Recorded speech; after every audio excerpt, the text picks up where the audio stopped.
ma-play. Sandali ah. Ayan na. Nandiyan na sila. Nandiyan na Nandiyan sila. na? Nandiyan na. Okay. Yan. Mute muna tayo.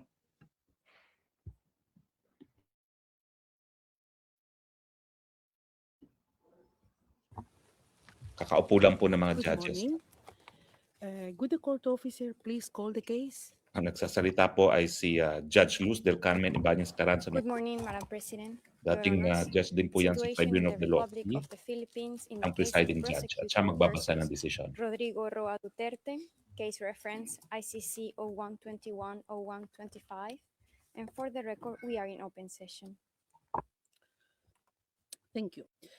I am Judge Luz del Carmen Ibanez Carranza, presiding in this appeal against arising from the case of Mr. Rodrigo Roa Duterte.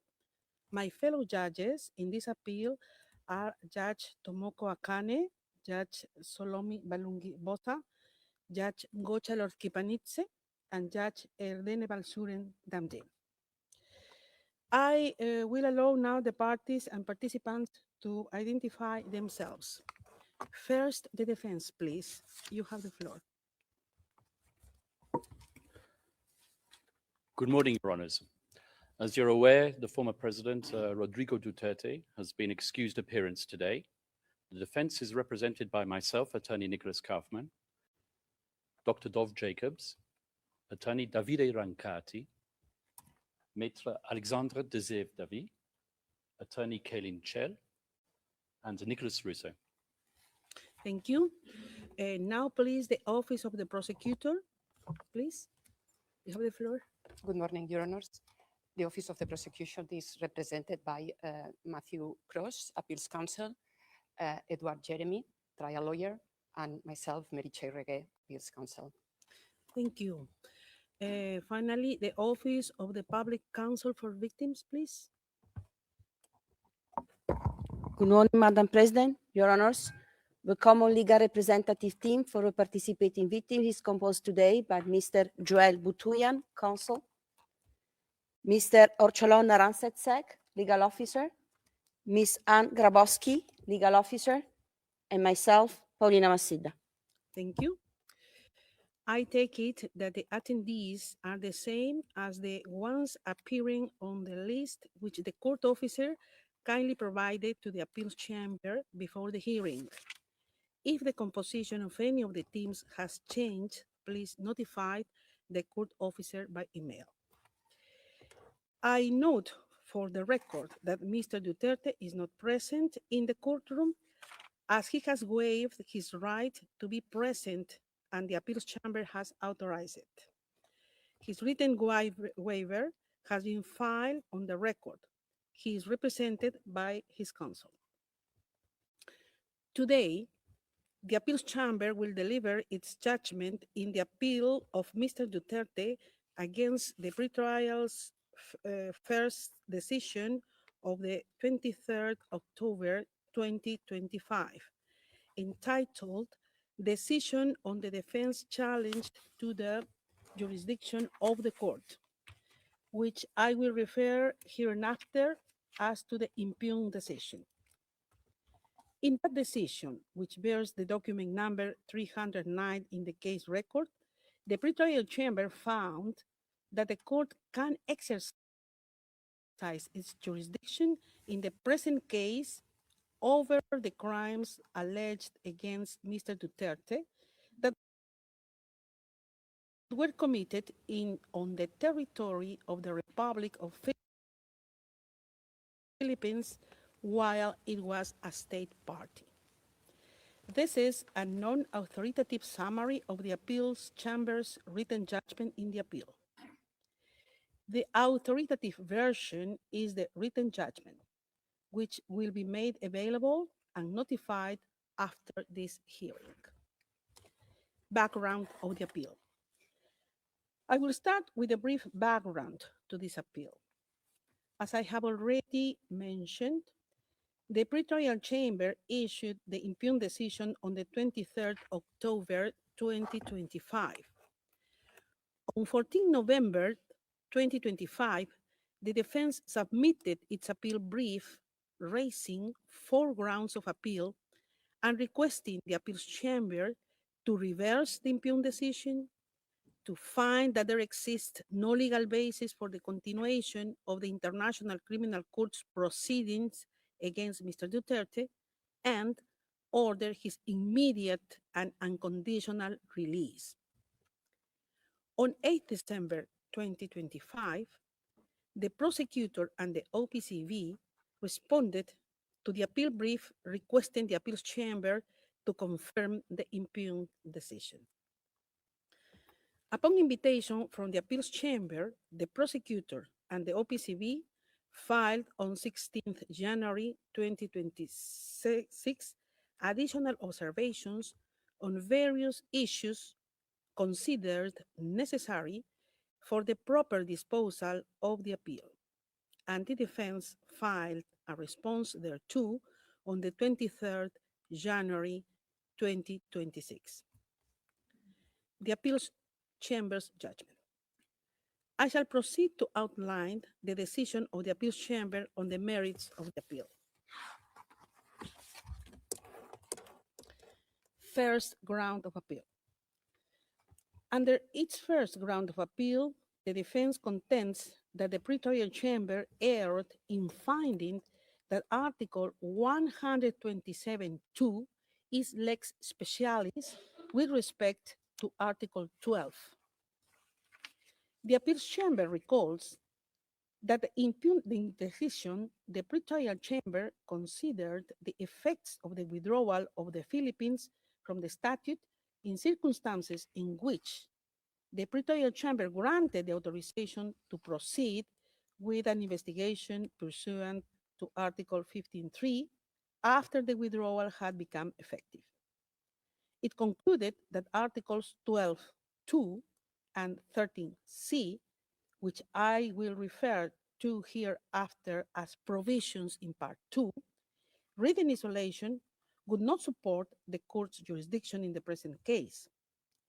However, in the interpretation of the pretrial chamber, Article 127.2 operates as lex specialis applicable to circumstances of a state party's withdrawal from the statute, with the effect that the court retains jurisdiction in the present case.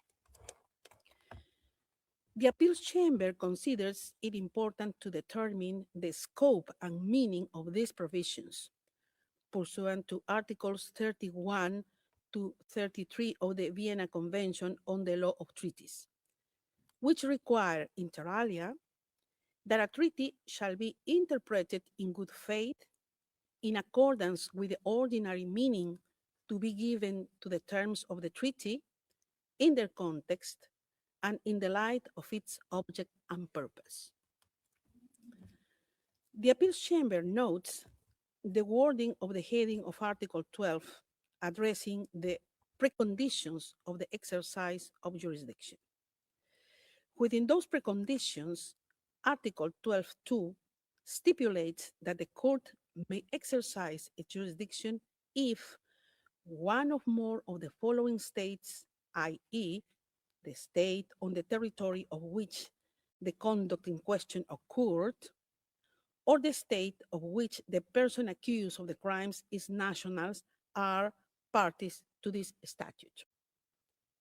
The appeal chamber particularly underlines that this article uses the present tense, which implies that a contemporaneous assessment is required. The appeals chamber rejects the argument of the prosecutor that the use of the present tense may plausibly reflect drafting convenience or even oversight, rather than the introduction of a restriction on the court's exercise of jurisdiction.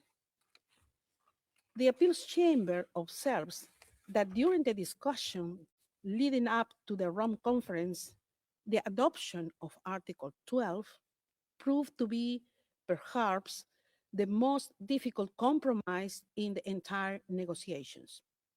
Therefore, it cannot be assumed that this language, which is repeatedly and interconnectedly employed in Part 2 of the statute, can be easily dismissed as accidental. Rather, this wording lends support to the interpretation that the relevant states must be parties to the statute at the time the court exercises its jurisdiction.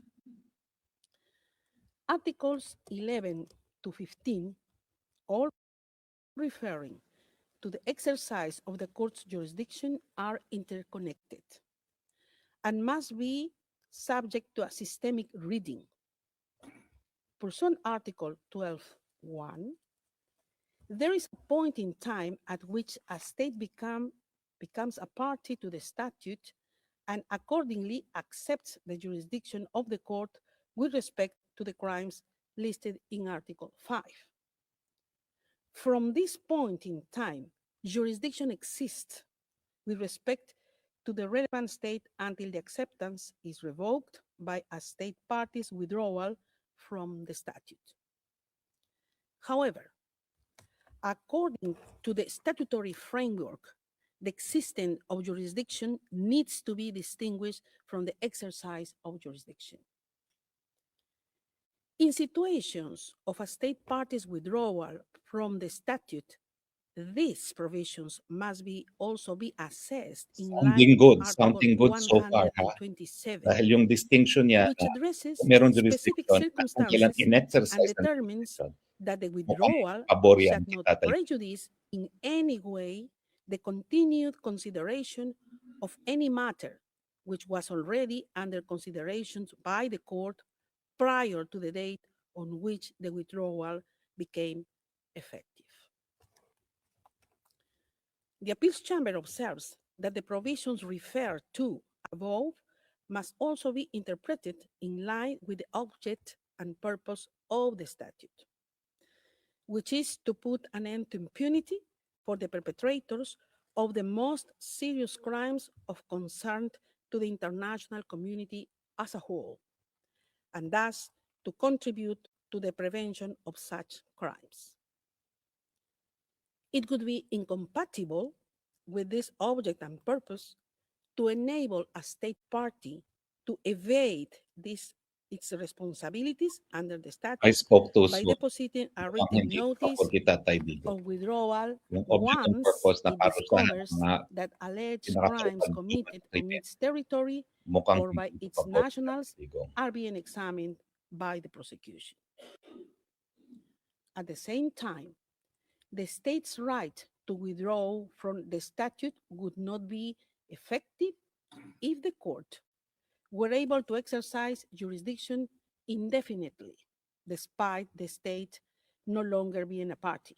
Pabor na naman niya kita The tayo present dito. interpretation ensures an appropriate balance Ayan na between nga. the ability Sabi of nila may states balance. to effectively Balance withdraw nila from the kapag statute saan ang pinangkakarumuhan and ng krimen. the responsibilities Estado that ni bumitiw. states accept upon ratification of the statute, whilst providing a clear timeline within which the examinations Yung must be balancing ito ay finished. binigyan ng fixed timeline, 1 taon. Mukhang pumapabor ito kita tayo Digong. Sana, please Lord,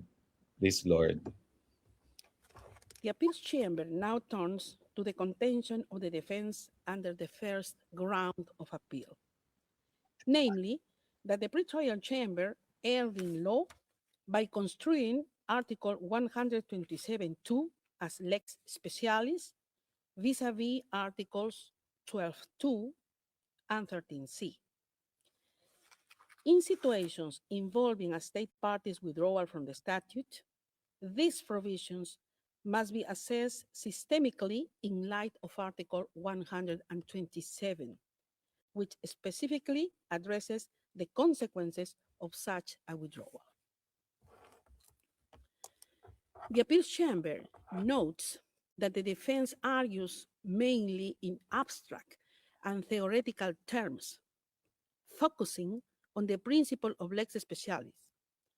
However, the key issue in this appeal is not how the principle is classified or applied in theory, but whether the pretrial chamber made a legal error in interpreting the statute. Nako, For this reason, ganyan. the appeals chamber finds it unnecessary to address the defense's arguments on the scope and application of lex specialis, Nako, dagok yan sa atin. as Dagok they tatay. do not affect the outcome of this appeal. The appeals chamber considers that what is determinative to this appeal is whether the pretrial chamber incurred an error of law in its interpretation of the statute. In the view of the appeals chamber, the provisions in Part 2, read together with Article 127.2, settle the legal regime applicable to situations of a state party withdrawal. Ito na po ang pinaka-importante. Accordingly, the appeals chamber finds no error in the pretrial chamber's interpretation of Article 12.2, as requiring that the relevant state be party to the statute at the time the court exercises its jurisdiction, read together with Article 127, which establishes when the withdrawal takes effect and the regime applicable under these circumstances. Hindi raw nagkamali yung pretrial chamber. For the aforementioned reasons, the appeals chamber unanimously rejects the defense's first ground of appeal. Hindi po yan pabor kita, Tatay Digong. So, sinuste na. At sinabi ng hukuman na tama ang I interpretasyon shall now ng turn to the so- second ground of chamber. appeal. pretrial chamber. Doon sa Under the second pagkakulang ground of interpretation ng appeal, hukuman kapag the nagsimula defense ang argues diskusyon that habang the miyembro trial chamber erred in finding that a preliminary examination may qualify as a matter under the consideration of the court within the meaning of Article 127.2. importante po ito kasi yung preliminary The appeals examination chamber gawain rejects lang this solely argument ng of prosecutor. appeal by majority. Hindi sila pumupunta sa hukuman. Judge Lotfi Unlike sa Panizzi preliminary dissents investigation. on this point. So ang issue, ano magdapat His reasons isang are set out in detail examination in or his dissenting investigation opinion. papunta sa hukuman. Therefore, my references hereafter to the appeals chamber shall be understood in light of this qualification, meaning that the relevant findings pertain to the majority of the appeals chamber, as Judge Lotfi Panizzi is partially dissenting. Under its second ground of appeal, the defense raises 4 sub-grounds of appeal. First, the defense contends that the pretrial chamber adopted an overly broad interpretation of the term matter under Article 127.2 and failed to give due weight to other language versions of the statute in interpreting this provision. Having examined the arguments raised by the parties and participants, the appeals chamber finds that the pretrial chamber properly assessed the ordinary meaning of the words any matter under consideration Dagok na naman kita. and did not expand them to include a mere concern or thought. Dagok na naman tayo dahil mukhang Moreover, hindi nila ang preliminary It examination. did not espouse a Naman gusto. particular reference for the English version of the statute. Rather, in accordance with the test set out in the Vienna Convention on the Law of Treaties, it embraced the interpretation that best reconciles any difference of wording in the texts in favor of a broad reading of the phrase any matter. Therefore, the appeals chamber does not discern any error in this respect. Dagok tayo. Ang sinabi na naman ng appeals chamber, tama ang The defense pretrial alleged chamber ng that preliminary the pretrial chamber erred ay the law sapat na para by magbigay finding ng hukuman. that a preliminary examination renders a matter under the consideration of the court within the meaning of Article 127.2. Having analyzed all submissions received, the appeals chamber also rejects this argument. The appeals chamber observes that the preliminary examination phase has a clear basis in the court's legal texts. Dagok sila including taytigong na the naman. articles Sinasabi 15 nila ang preliminary and examination, miski yan 53 ay of the statute gawain and lamang ng rules prosecutor, 46 kapahagi to na ng jurisdiction ng 48 hukuman. Nasa tingin ko of ay the rules of procedure and evidence. In addition, the specific preliminary examination carried out in the Philippines situation properly qualifies as any matter which was already under the consideration of the court for the purposes of Article nasabi nila na yung 127. preliminary examination na pagkukonsidera sa mga news reports, sa mga human rights reports, ay kabahagi na ng jurisdiction ng hukuman na sa The tingin ko. appeal chamber Sa tingin notes ko, matapos itong that in decision, the mas specific marami pang mga circumstances bansa ang as bitigo detailed in the kasi appeal hindi nila decision, the akalain ang prosecutor preliminary A examination ay sapat na decided para to magpatuloy ang initiate a jurisdiction ng preliminary hukuman, maski examination mabitiw ang prior to the Philippines withdrawal from the statute. B, publicly announced the initiation of a preliminary examination. C, adopted a number of procedural steps, some of which involved judicial rulings. And D, submitted a request to initiate a proprio motu investigation on the basis of the results of the preliminary examination. As a result, the appeals chambers dismisses this argument. Third, the defense argues Okay na that naman the po. pretrial chamber's application of the concept of subsequent practice in relation to the Philippines' continued engagement with the court after its withdrawal was legally inappropriate and factually incorrect. The appeals chamber recalls inter alia that in the context of its request to defer the prosecutor's investigation under Article 18.2, the Philippines underlined that the court lacks jurisdiction over the Philippines situation.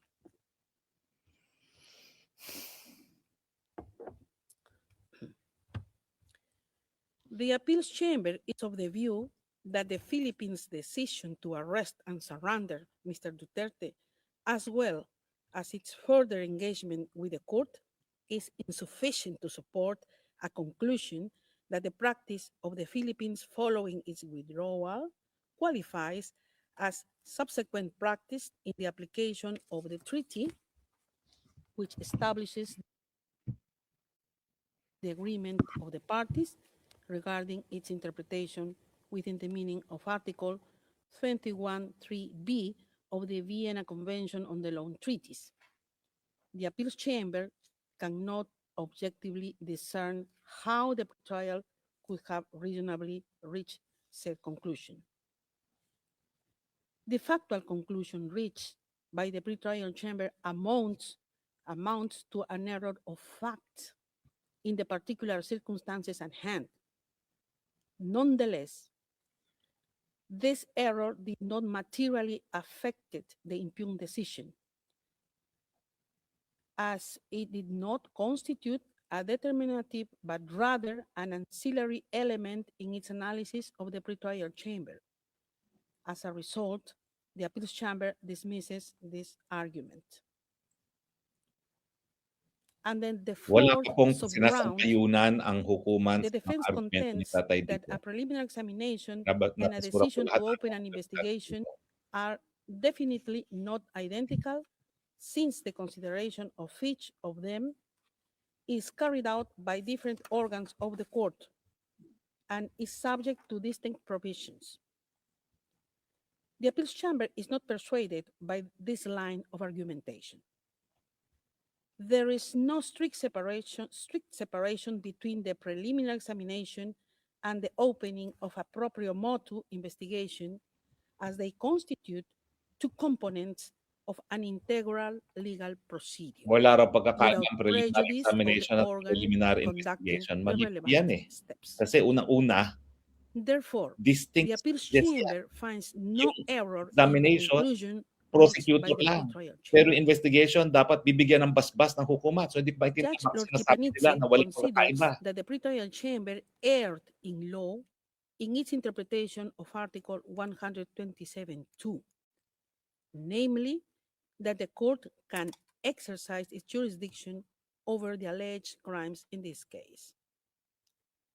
For the reasons set out in his partially dissenting opinion, he is of the view that the prosecutor's preliminary examinations are not a matter under the consideration of the court within the meaning of Article 127(2), and that a situation least merong is isang only dissenting under the opinion consideration by the court na once hiwalay the ang pretrial examination sa chamber investigation. authorizes an investigation into that situation. Pero iisa lang dissenting opinion. Accordingly, he would have granted the defense's second ground of appeal and found that the court cannot exercise jurisdiction in the present case. At least ito yung sinabi natin kanina na hindi For the maghiwalay foregoing yung reasons, decision. the appeals chamber by majority rejects the second ground of Ayan na appeal. nga. Oo. Judge Lord Kipanitze is partially dissenting. At least He may would isang have partial granted dissent the na second ground hiwalay ang appeal, ground sa and investigation. accordingly, At ang he does not kinakailangan find masundan it ay yung necessary investigation, to address hindi the yung third examination. and Wala the namang fourth grounds of application appeal. ng hukuman.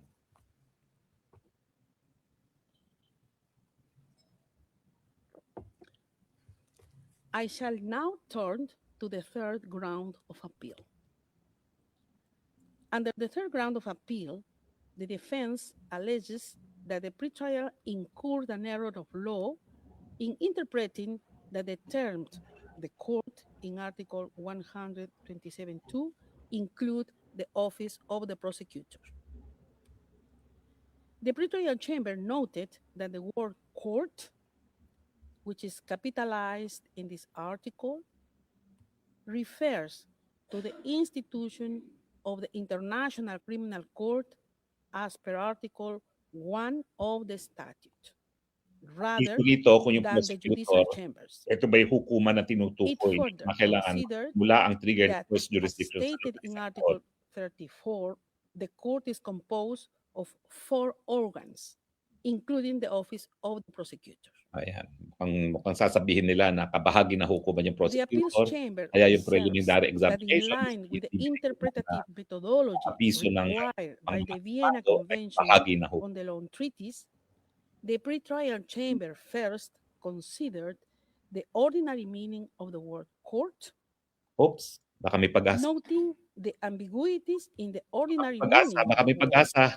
The pretrial chamber then considered the context of the term in the statute as a whole, Baka may as pag-asa. well as by reference to the context in which it is used in Article 127 itself. Common meaning kasi court, yung mga maestrado. Ito, baka may The pag-asa. appeals chamber finds that the statute employs the term the court in distinct senses, and it must be ascertained Oops, which baka may one pag-asa. is appropriate with respect to the provisions under interpretation. Having considered the analysis of the pretrial chamber, Sana may pag-asa. particularly regarding the context in which the term the court is used in both the statute and in Article 127, the appeals chamber considers that the defense has failed to show how the pretrial chamber erred in Patay na naman finding tayo. that the term the Yan yung court sinasabi ko eh. includes Kapag the office of the prosecutor mga appeals for the judges, purposes of Article hanapin lang nila kung nagkamali yung 127(2), desisyon. and Hindi nila therefore the i-interpret appeals ng chamber sarili nila. rejects the third ground of appeal. Bali, wala na naman yung ating route. Sinasabi nila I now na yung turn preliminary examination na walang fourth participation ng round mga of maestrado ay kabahagi ng court.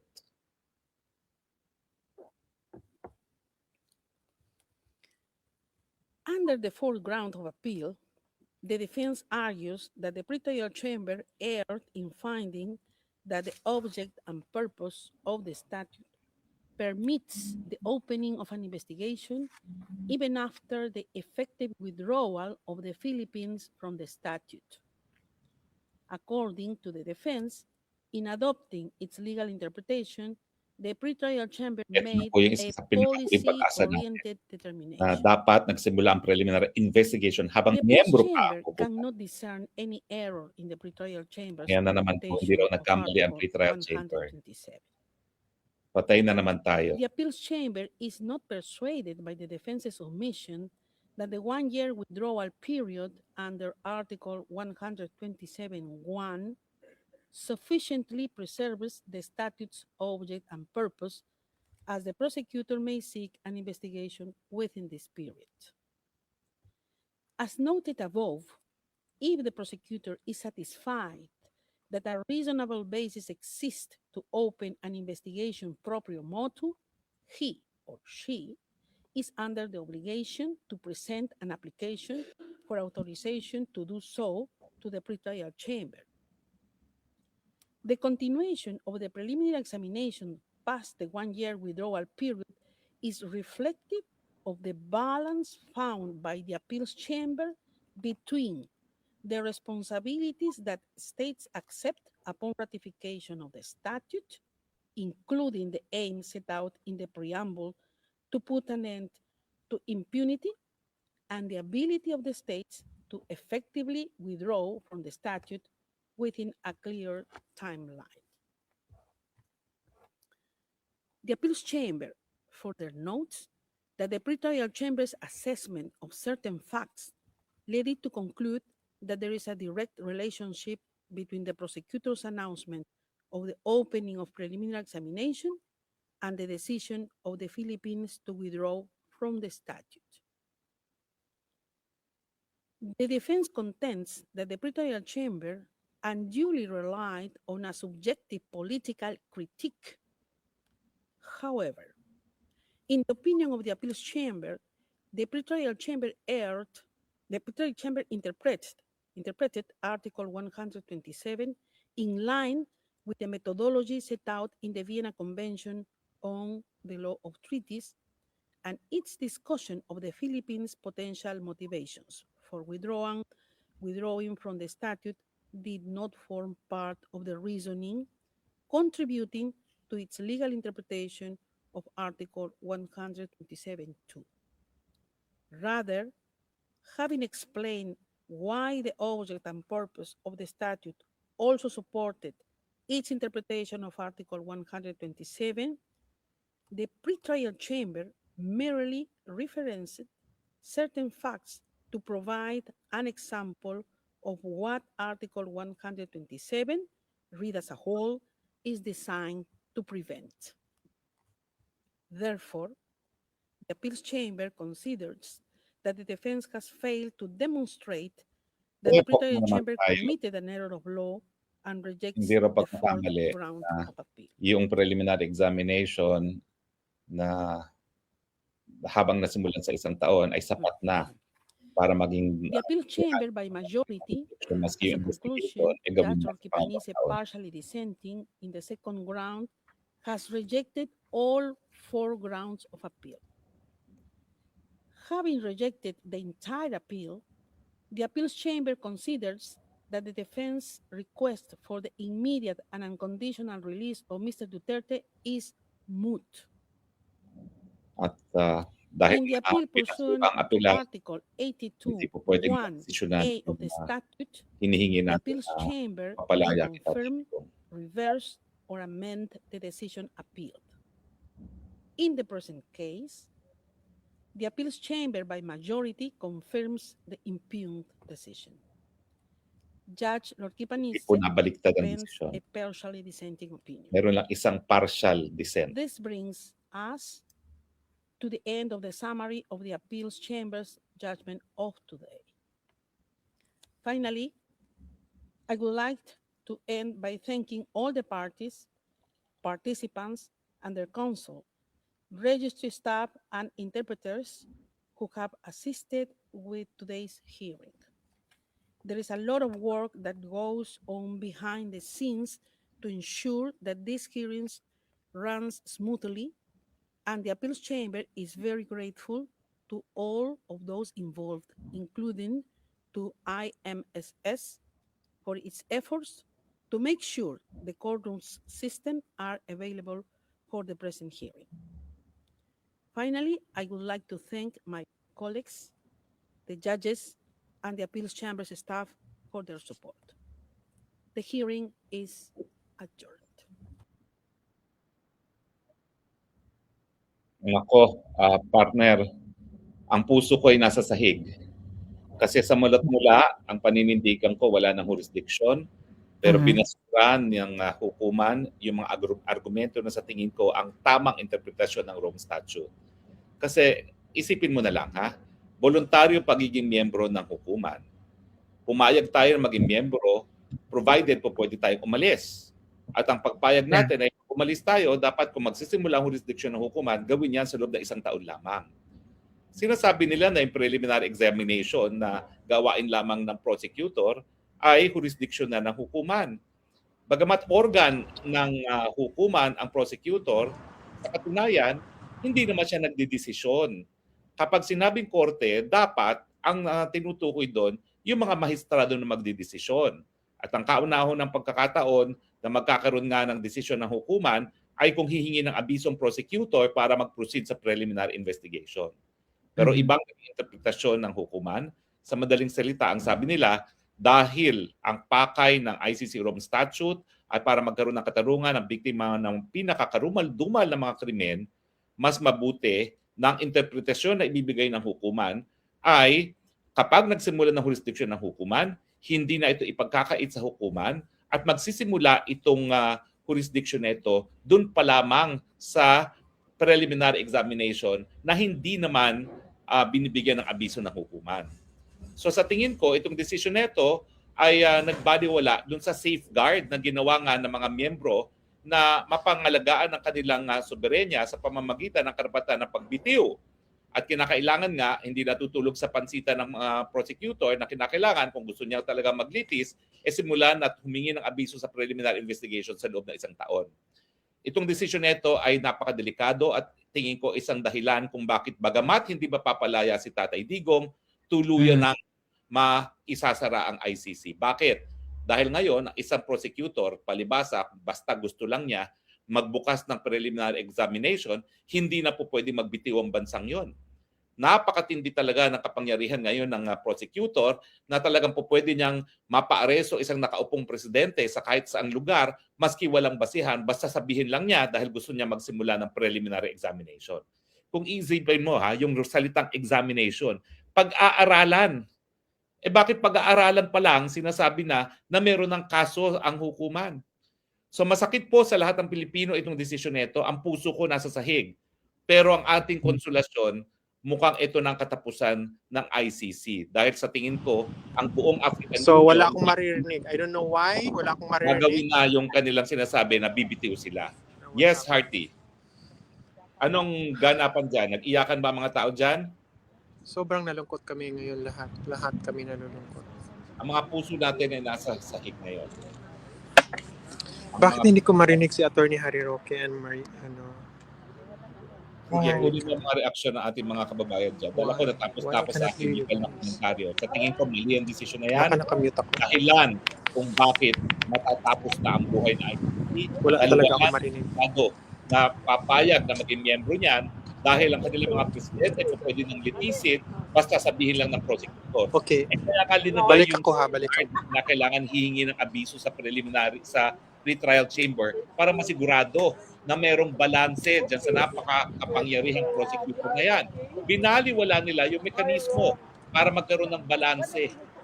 So sa tingin ko, buong African Union bibitiw, yung mga bansa sa Asia bibitiw, kailan lamang Hungary, isang bansa sa European, bumitiw, marami pang bansa pati sa Europa. Reject siya pero Tapos na lalaban ICC tayo, guys. sa decision nito. laban tayo. Marcia? Walang ano. Go ahead. Mag-interview ka dyan. Kanina, Spokes, di ba? Kahit paliwanag mo sa ating kababayan na medyo nagkaroon tayo ng hope kanina dun sa partial dissent. Yes. Pero napakaliit pala ng partial dissent na yan. Na nakakalungkot na Baba muna ako, balik ako. napakaliit talaga. Napakaliit. Oo. Sige, meron ba tayong mga reaction dyan sa mga kababayan natin na nandyan ngayon sa ICC? Nawala si Hearty. Nawala Yes. Siguro talagang gaya natin, ang puso ay talagang umiiyak, no? Dahil talaga sa kawalan ng katarungan. Pero itong ginawa ng ICC, itaga mo sa bato. Itong dahilan kung bakit mawawala itong hukuman nito. Walang kahit anong bansa na papayag na ang kanilang mga leader malilitis, mapapadala sa ICC dahil lamang sa kagustuhan ng prosecutor. binabalanse nga nila yan na hindi mangyayari yan kung hindi papayag ang pretrial chamber sa paninimula ng preliminary investigation. And yet ngayon, sinasabi nila na ang membership sa ICC ay permanente. Baliwala yung pagbibitiw nila. Kaya nga ang sa tingin ko ay maraming bibitiw na dyan sa ICC na yan. Ito na ang simula ng katapusan ng ICC. Bagamat ang malungkot, nakakulong pa rin si Tatay Digong dyan sa ICC. Yeah. Malungkot talaga. Sabi ko nga, ang nakikita talaga natin dito na hindi nila sinunod kung ano yung tama based sa iyong explanation, no, bilang isang international lawyer na ICC member, no, Attorney Harry. Malinaw ngayong araw na to na yung mga pakikialam, like yun nga yung expose ng 18 Marines na nagsabuatan ng ICC. So ako, sabi ko nga ayoko maging pessimistic even before tong araw na ito na hindi talaga nila pakakawalan si PRRD. So malinaw sa akin na ang ICC talaga ay hindi sila para sa human rights. Andyan pa ba kayo, Attorney Harry Roque and Marika? Nagsabuatan talaga to mga to. Nakatanggap talaga ng maleta to. Go ahead, Harty. Anong mga reaksyon ng ating mga kababayan dyan ngayon sa Sobrang ICC? Okay, sa mga narinig ko ngayon sa ating mga kababayan, wala silang lalaban tayo. Yun talaga yung mga narinig ko sa kanila. Hindi sila nalungkot, to be honest, kasi lalaban tayo. Yes, alam na nila, pero lalaban tayo. Kailangan nating ipakita. Pakita, nandito pa rin. Meron tayong kakausapin ngayon. Si ating. Ate Janet, anong masasabi mo? Laban pa rin tayo? Laban, tuloy pa rin ang laban. Hindi tayo mapapagod. Huwag tayong titigil. Huwag natin iwanan si tatay. Tay, nandito pa rin kami sa likuran mo, tay. Tuloy pa rin ang laban. Hindi ka namin iiwan, tay. Hanggang dulo, nandito kaming lahat. Yes. Susuporta sa iyo. Salamat, Ate Janet. Yan, si Janet. Ano pang mga reaksyon ng mga kababayan dyan? Sino pang narariyan? Well, anyway, alam mo talagang yun yung pinaka-importanting punto na parang pag ikaw ay naging miyembro at nagsimula ang prosecutor alone ng preliminary examination, hindi ka na po pwedeng umalis. At yan ang iniwasan nga, kaya nga binuo ang pre-trial chamber. Kung tignan mo talaga yung kasaysaya na pag-usap ng Rome Statute, yan ay institutional safeguard na hindi magiging despotic ang prosecutor. At ngayon sa ito, talagang sinasabi nila na po pwede maging despotic ang prosecutor at yan naman talagang dahilan, despotic yung naunang prosecutor. Sandali lang, attorney, tanong ko lang sa loob kasi anong mga reaksyon ng mga Pilipino doon, sir? Of course, ang reaction ng Nasa mga loob, Filipino, the pros, I don't know about the ones that are not pro PRD, but of course for us na pro PRD, we are already, ready with what's going to happen. Kasi alam naman natin kung ano talaga yung pinanggalingan at kung ano ang nagpapatakbo sa kasong to. And even if the appeals chamber says a lot of legal jargons and all that stuff, balik pa rin tayo sa maleta at the end of the day. Ay, wow. Grabe yung sabi ni sir. Thank you very much, sir, sa yung yung kanyang pananaw na wala naman tayong inaasahan dito sa ICC. Pero syempre, libreng mangarap, libreng umasa tayo na magiging patas itong ICC. Pero ang pangunahing konsiderasyon, ang kanilang mga sweldo. Dahil kung wala nga si Tatay Digo, mabubuwag din sila. Pero I have news for you, dahil sa decision nito, baka lalo pang mapabilis ang pagbubuwag dito sa hukumang ito. Yes. Meron pa bang ibang gusto magbigay ng reaksyon na RT? Meron sana akong kasi 15 minutes pa daw sila lalabas yung nasa loob. Pero ngayon narinig na natin na isang kababayan natin galing sa loob, sinasabi niya na nalungkot talaga yung mga Filipino doon sa loob. Which is dito naman sa labas, naman kami, very strong naman kami dito. Which is walang naging emotional, we will still strong. At sa sinabi mo rin, attorney, na mabubuwag, yes, anuhin natin yan. Mabubuwag yung yung ng ICC na yan. Oo.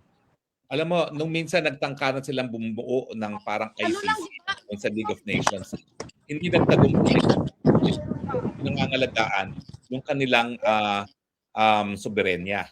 So dahil Pasok sa tayo dun sa- ito, nakikita nila na talagang malalabag ang kanilang mga soberenya. Naglabasan na yung mga ano. Yeah. Ay, hindi sila doon sila sa kabila pala dumaan yung mga ano. Pero attorney ha, alam mo naman attorney, I don't really like Kaufman, so ayoko ipakita. Sorry ha, pero alam mo naman attorney, di ba? Lalabas kasi yan dito ngayon. So, anyway, anuhin natin yung... Yeah, may kausap kasi ano na. Anong reaction mo pala, ma'am? Reaction mo muna. Ay, wala. Oh. Pwede ba yan sabihin dito? Tama yan. Pwede. Sinabi na eh. Buisit. Para ibigay natin na reaction. Walang board of censors dito. PIs lang lahat. Ay, laka. Grabe yung PIs lang lahat. Pera-pera lang naman lahat to. O, di ba? Ano pa ba ini-expect natin? Sa gobyernong bangag. Ay, ma'am. Live po tayo ngayon sa Di ba? Kabwisit. Masarap nga umiyak ng todo. Wala naman tayo magawa, di ba? Yun nga. Yung isa kasi emotional, hindi na nagpatuloy. Tinanong ko lang sana. So, correct. So, folks, yung mga binabanggit kanina, Ma'am, anuhin ko lang yung reaction mo, ma'am. Galing ka sa loob, ma'am. Ano reaction mo, ma'am? Emotional ka, ma'am? Ay, depression si ma'am. So, dito pala yung mainstream media.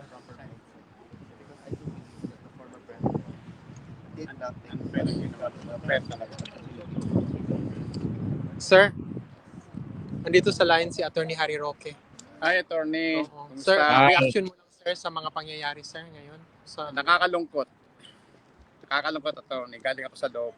Ito, galing sa loob si Kuya. So, Ano ba yung mga tao sa loob? Karamihan ay supporter ni Tatay o karamihan ay anti? Merong anti. Kagaya ng dati, nung nasa left side sila, ilan lang naman sila. Pero kilala ko sila. Anong sa tingin niyo ngayon? Anong mensahe niyo kay Tatay Digong? Ano? Anong mensahe niyo kay Tatay Digong?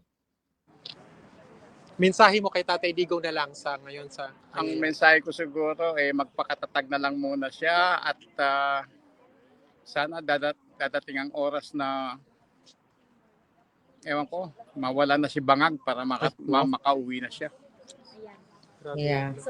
Thank you very much, sir. Thank you very much. Folks, so yung Hindi, laban tayo. laban lang kasi ang dapat gawin. Correct. Kung lumaban ka dyan sa dress mo, ilaban din natin sa Tatay Digong. Pero minsan tao lang tayo napapagod. Yes, tama yung sinasabi ni ma'am. La verdad, mi situación es... Ito talaga yung mga mga alta. Es muy difícil. Ay. Es que ahora mismo, claro, es que estamos ahora mismo, Alta si ma'am. estamos aquí fuera de ICC. Y la verdad, el mundo está...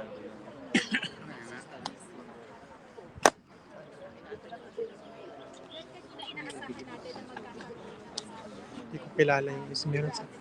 So, guys, folks na ni Del Carmen yung tungkol sa failure ng depensa about yung minamention ng lex specialis. Okay, babasahin ko yan ha. Ito kasi yung provision, no? Ang pinag-aawayan na provision ay 127. Now, Okay. ang sabi dito sa 127 ay ito, a state shall not be discharged by reason of its withdrawal from the obligations arising from this statute while it was a party to the statute. Pero at the same time, meron din namang karapatan ang mga bansa na bumitiw, no? So ang tanong, meron kasing Article 12 naman.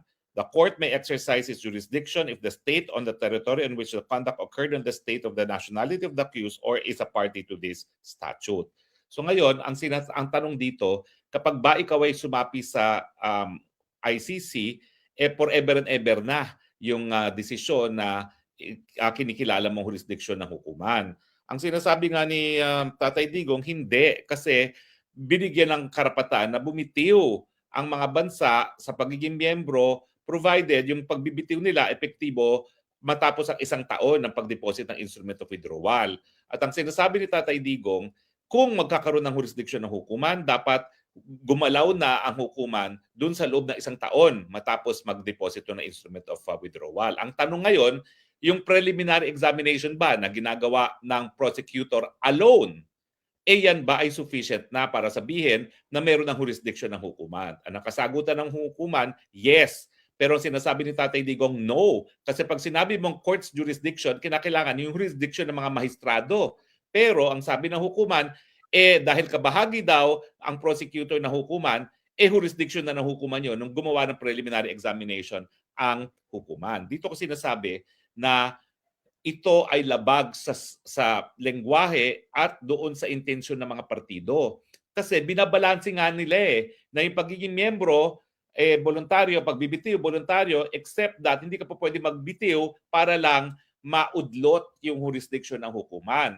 Pero kailan ba merong jurisdiction ng hukuman? Di ba kapag sinabi mong hukuman, yung mga mahistrado. At dahil inengganyo nga nila ang Estados Unidos na nagrereklamo na makapangyarihan ng prosecutor na walang pananagutan kasi hindi naman halad ng kahit sino yung prosecutor na yan, ang ginawa nila, sige, para mawala yung takot ng mga Amerikano, gagawa tayo ng pretrial chamber para hindi makagalaw ang prosecutor, lalong-lalo na sa paninimula ng preliminary investigation, nang walang pagpayag ang hukuman mismo sa pamamagitan ng pretrial chamber.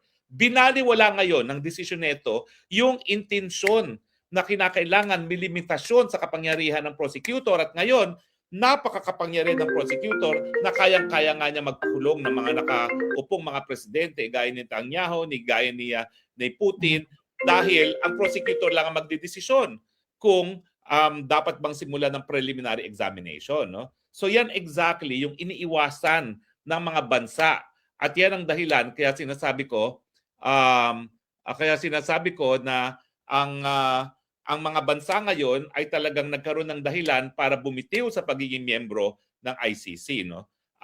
Dahil nga, yan ang ayaw nilang mangyari na super powerful. Ngayon siguro, ang prosecutor is now the most powerful prosecutor on earth. Dahil pag ikaw ay miyembro, kahit ikaw ay bumitiw o hindi, sasabihin lang niya, magsisimula ako ng preliminary examination. At alam mo bang ginagawa sa preliminary examination? It's as simple as saying, I've started preliminary examination, titignan ko na kung ano sinasabi sa internet. Tapos na yun.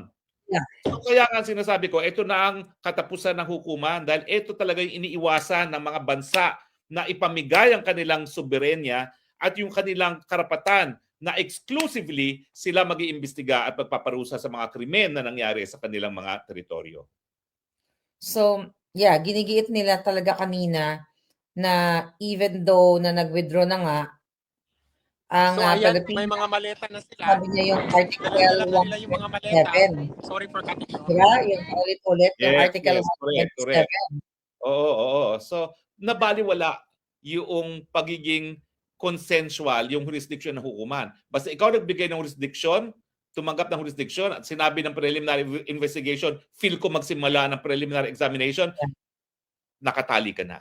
Nako, walang bansang mananatili sa ICC pag ganyan ang desisyon. Pati mga bansa sa Europa baka bumitiw na dahil dito sa desisyon nito. Pero siyempre, naintindihan natin ang motivasyon ng mga huwes dahil pag hindi nila ginawa ang ganitong desisyon, mawawalan sila ng trabaho dahil pinag-uusapan na rin naman na isarado ng hukuman talaga. So either way, doon sa kanilang kagustuhan na magpatuloy ang hukuman, yan din ang dahilan kung bakit matatapos na ang buhay ng hukuman, which is nakakalungkot.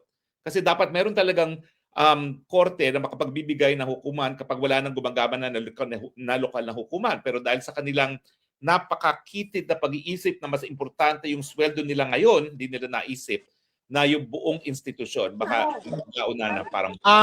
Attorney, ano lang ako mag-update na ako kasi ang dami. Wala naman itong mga malita kanina, attorney. Ngayon, paglabas nila, may mga malita na sila. Oh. So, at saka isa sa kanila nagsabi sa amin na congratulations. I don't know what they are trying to say. So, sa hati-hati ang pera sa Pinas. Hello sir. Reaction lang po sir sa sa pangyayari ngayon. So, I'm with Attorney Harry Roque and Maharlika. I'm live sir. Nakakalungkot lang dahil we are expecting actually to have a positive result. Yan, emotional pa. Yun nga, sir. So, Thank you. anyway, message mo na lang kay Tatay Digong, sir. Tatay Digong, be strong.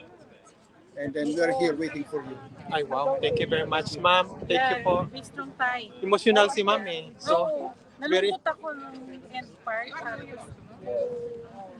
Puro negative yung sarili ko. It seems like it's wrong. Yun nga. So, dito naman kami sa labas, ma'am. Bulong-bulungan dito is cooking show.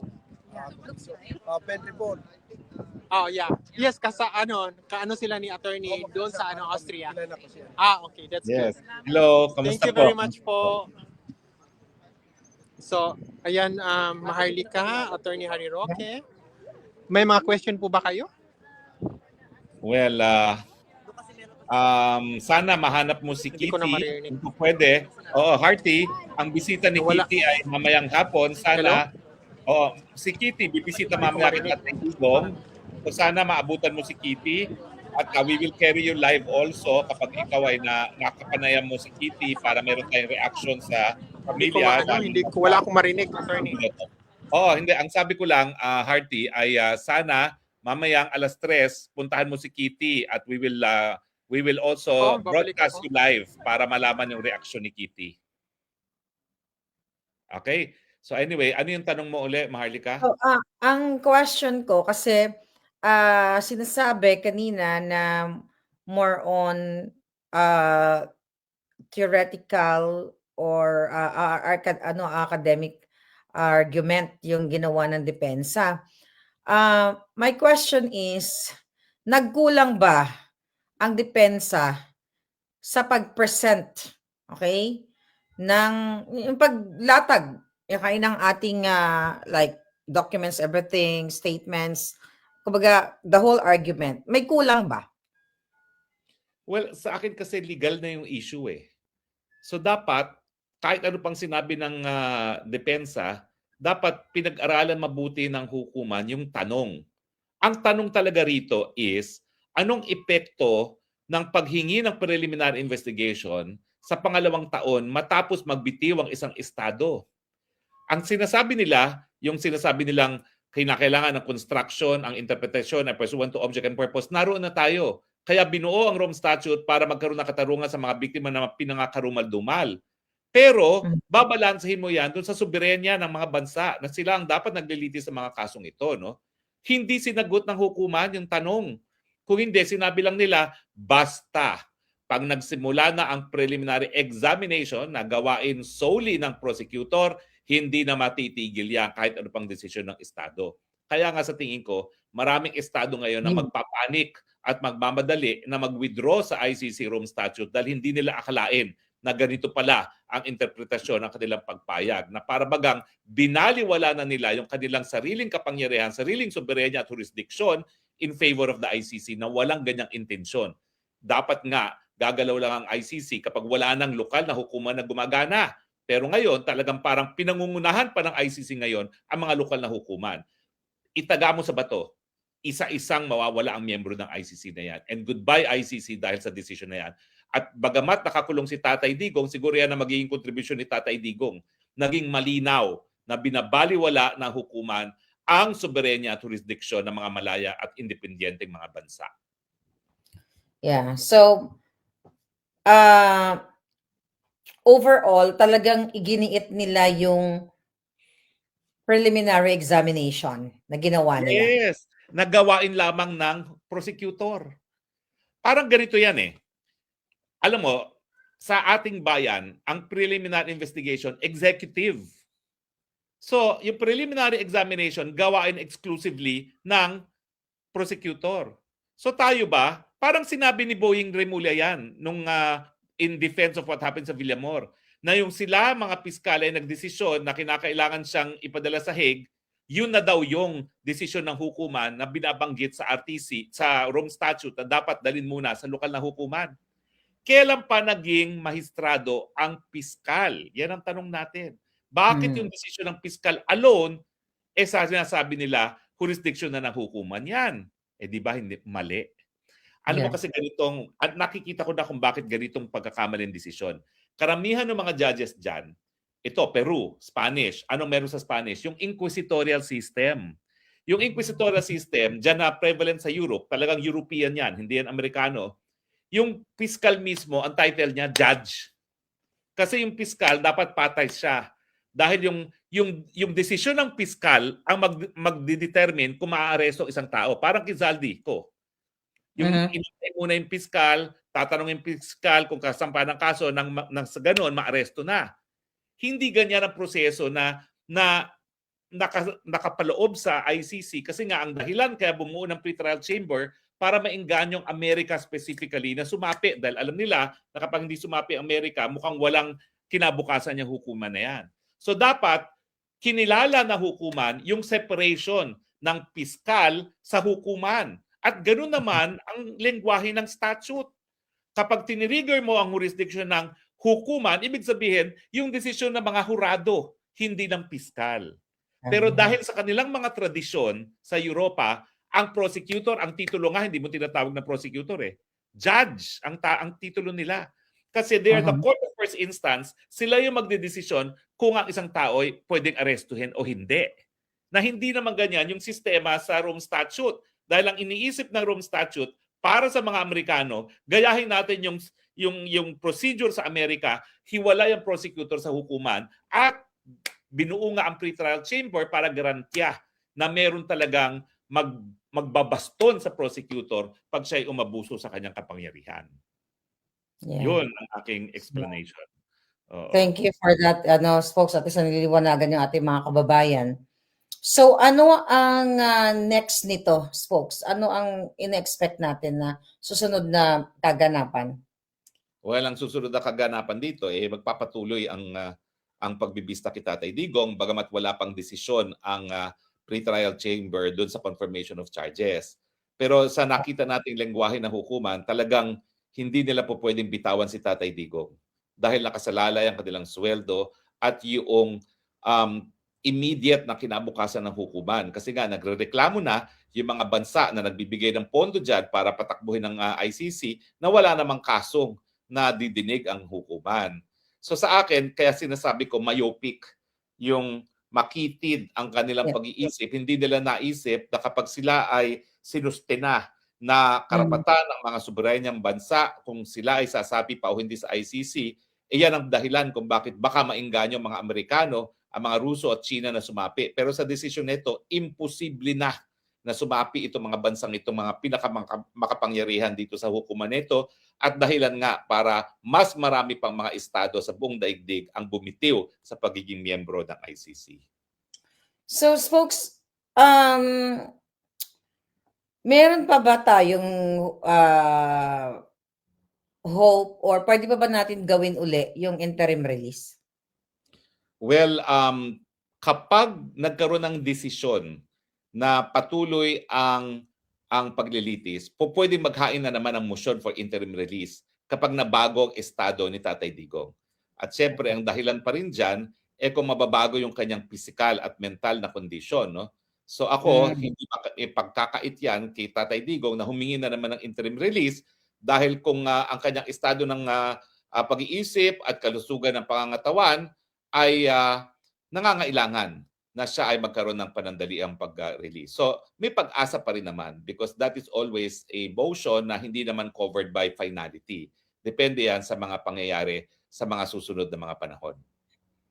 So since nakikita na natin na very firm ang ang desisyon nitong mga taga-ICC na mukhang hindi talaga nila pakakawalan si Pangulong Duterte, yun bang napag-usapan natin before outside ICC na local, what do you call, domestic, Well, okay. Alam mo, I stand corrected kasi tinatawag ko lang siya na domestic legal remedy. Pero actually, it is availing of international human rights remedies. Okay. Kaya lang, hindi ka makapag-avail ng international human rights remedies kung hindi ka mag-exhaust ng domestic legal remedy. Kaya nga, sabi ko, may balor pa rin yung desisyon ng Philippine Supreme Court kung idedeklara nila na illegal at kidnapping yung nangyari because that is exhaustion of domestic remedy as far as the Philippines is concerned. Pero dahil lang nagkukulong ngayon kay Tatay Digong ay sa bansang Netherlands, at siya ay nakakulong sa preso na pag-aari ng Netherlands, kinakailangan i-exhaust pa rin ang domestic remedies sa Netherlands. So ako naman, kaya ako minungkahi yun as early as July dahil alam kong walang aasahan sa ICC. Kasi nga alam mo sa international law, may dalawang definition ngayon ng ICC, ang international law. Isa, code application of rules. Isa, normative process. Ibig sabihin kung ano yung magpapalakas sa sistema na nagbibigay ng proteksyon sa mga mamamayan ng mundo. At may mga nag-iisip na palibasa iisang tao lang naman ang karapatan na malalabag, mas mabuting magpatuloy ang buhay ng ICC para sa ganoon mas maraming biktima mabigyan ng katarungan na sa tingin ko mali. Kasi dapat lahat ng karapatang pantao ay igalang, hindi lamang ng mas nakakarami. Hindi naman po pwede na para itaguyod ang karapatan ng mas nakakarami, baliwalain ang karapatan ni Rodrigo Roa Duterte. No? So, ako sa mulat mula, wala akong inaasahan dito sa ICC. Malinaw po yan. Pero alam naman natin na yung mga talaga naghahawak ng kaso ni Tatay Digong sa ICC, dahil ICC nga yan, will not agree with me. Pero ako malinaw na malinaw sa simula pa lamang, nung nag-issue sila ng warrant of arrest na wala ng jurisdiction ng hukuman, alam ko na ibang konsiderasyon ang gagamitin ng hukuman para ipagpatuloy ang kanilang jurisdiction, hindi talaga yung nakasaad sa Rome Statute, yung code application of rules, dahil meron pa silang mas malawak na pulisiya na gustong itaguyod, whether or not we agree with it. No? Pero sa akin, I feel na talagang in the sense na ako'y walang inasahan dyan sa ICC at ang aasahan ko ay ang international human rights remedies, I've been vindicated and my point has been proven. Yeah. So, do you think, let's say for example, mag-change of mind si Vice President Sara na pwede tayong pumunta sa way na to, sa international human rights remedy na sinasabi mo, possible pa rin yan? Doable? Possible. Kasi unang-una, yung kidnapping hindi na-address dito sa desisyon nito. Hindi ko maintindihan bakit hindi hinighlight din yan ng mga abogado ni Tatay Digo anong epekto ng kidnapping. Baka siguro, ilalabas nila yan as panibagong ground. No? Pero ako, dapat linabas na nila ngayon yan kasi yung kidnapping, yung illegality of kidnapping, ang dapat na maging resulta dyan pagkawalan ng jurisdiction. Ibig sabihin na natin may jurisdiction. Ito ng desisyon, dahil siya kinidnap, dapat mawala yung jurisdiction na yan. So, sa akin, mas gusto ko sana na as early as July, nagkaroon ng deklarasyon ang lokal na hukuman na lidabag ang karapatang pantao ni Tatay Digong at ang lokal na hukuman ay parehong Dutch at saka Pilipinas. Nang sa ganon, magkaroon talaga ng dilema ang ICC. Alam ko na walang jurisdiction ang lokal na hukuman sa ICC. Kasi ang presensya ng ICC sa Netherlands is pursuant to headquarters agreement. Pero paano mo naman mababaliwala ang desisyon ng lokal na hukuman ng iyong host? Napakawalang na loob mo naman para ikaw ay baliwalaan yung ganyang desisyon. At saka siyempre, pag hindi napatupad yung desisyon na nagkaroon ng paglabag at kinakailangan palayain si Tatay Digong, meron pang apila dito sa Europa. At yun yung European Court of Human Rights. So kapag nagkaroon ng desisyon ng European Court of Human Rights, ngayon, dalawang desisyon yan. European Court of Human Rights at saka ICC. So kung walang resolution yan, pwede mo naman itanong sa ICJ, sa International Court of Justice. Ano ba mangyayari pag ganito? At siyempre, ang tingin ko naman na magiging decision dyan, kung makakarating yan sa ICJ, lex specialist, specialista sa karapatan ng pataong European Court of Human Rights. Dapat yung desisyon ng European Court of Human Rights ang mag-prevail. So yun lang yung naiisip ko mga senaryo. Kaya lang, tinatawag natin na domestic remedy kasi hindi ka makapag-avail ng international human rights remedies sa pamamagitan ng European Court of Human Rights kung hindi ka muna dudulog sa lokal na hukuman. Okay. Napakagandang paliwanag, folks. At I hope, umaasa pa rin ako na lahat ng paraan sana pwede nating puntahan o pwede nating subukan. So, Hearty, meron ba tayong mga kababayan bago tayo magwakas? Nandito pa rin sila lahat ngayon. So naghihintay kami ngayon na lalabas yung mga lawyers ni Tatay Digong. So hinihintay namin. Sana dito sila papunta. Yung iba naman naghihintay yung lead counsel yata, yung lead But anyway, yes, malungkot pa rin ang information kung sino-sino yung mga taong may bit-bit na maleta. Yes. Actually, they are students, pero na-shock lang kami. Like, kita nyo Alam mo, naman at the start, nagbitin sila ng malet.